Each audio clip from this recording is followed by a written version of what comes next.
অনেক সময় চেষ্টা করবেন যদি কোনো এরকম হয়, সালাফি সমাজ আছে ওখানে চলে আসবেন, প্রয়োজন সব বাদ দিয়ে চলে আসবেন। অনেকে আছে কয় যে আমি নামাজ পড়তে পারি না, ওখানে এই সেই তো নামাজ হিজরত করতে তোমার মানা করছে এরা।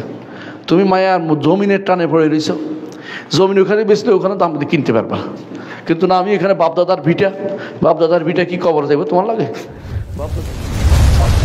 ইনশাআল্লাহ ভালো সমাজে বসবাসের চেষ্টা করবেন। ভালো সমাজ কি, অনেক সময় মানুষ এক জায়গাতে হিজরত করে আরেক জায়গায় চলে যায়। কেন? ভালো সমাজ থাকার জন্য। ভালো সমাজ থাকার জন্য এক জায়গাতে হিজরত করে আরেক জায়গায় আসে। মসজিদের কাছে ঘর করবেন, যারা মসজিদ ছাড়া কোনো উপায় থাকে না, বাচ্চা কাচ্চা মসজিদে আসতে হয়, কথা বুঝতে পারছি, এটা ইচ্ছা করে করবেন, এটা হিজরত। বর্তমান সময়ে বড় বড় যে সমস্ত হাউজিং হয়েছে, হ্যাঁ বড় বড় হাউজিং, অনেকগুলো দেখবেন যে নামাজের জায়গা রাখে নাই, মসজিদ রাখে নাই, কোনোভাবে সেখানে যাবেন না, বিক্রি করে দিয়ে চলে আসবেন।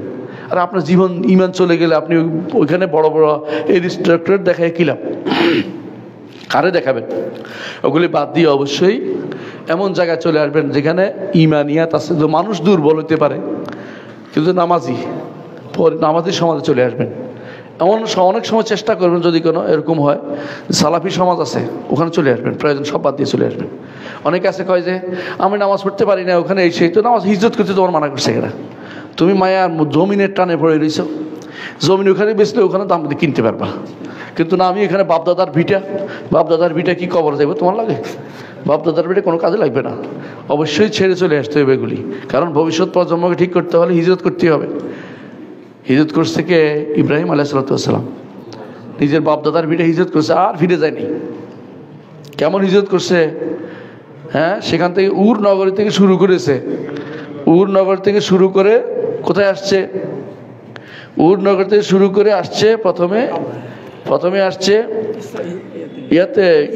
ইরাকে আসছে আগে, তারপরে গেছে মিশরে, তারপরে গেছে ফিলিস্তিনে, সেখান থেকে আবার এক ভাতুষ পুত্রকে দিছে তুই এখানে থাক। কোথায়? এখন তার জর্দানে এলাকায়।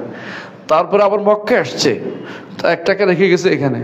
এটা ইমানিয়াতের কাজ, যেখানে ইমান পাওয়া যায় সেখানে পাঠাবো, ইমান যেখানে নেয় সেখানে হিজরত করবো, এগুলো কাজ।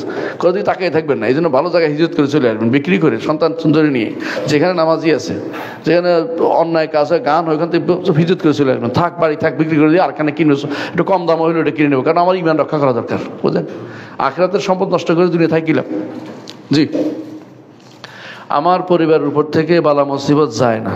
বালা মুসিবত দুনিয়াতে দিলে আল্লাহ আখিরাতের আপনার গুনাহ মাফ করবে, আখিরাতে আপনাকে একেবারে জান্নাতে তৈরি করে দিবে।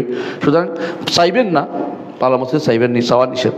বালা মুসিবত এসে গেলে ধৈর্য ধারণ করতে হয়, আর সবর, হ্যাঁ, আর আকদার ইল্লাহ, আল্লাহ যে সমস্ত দিন মোকাদ্দার করেছেন এর উপর সবর করতে হয়।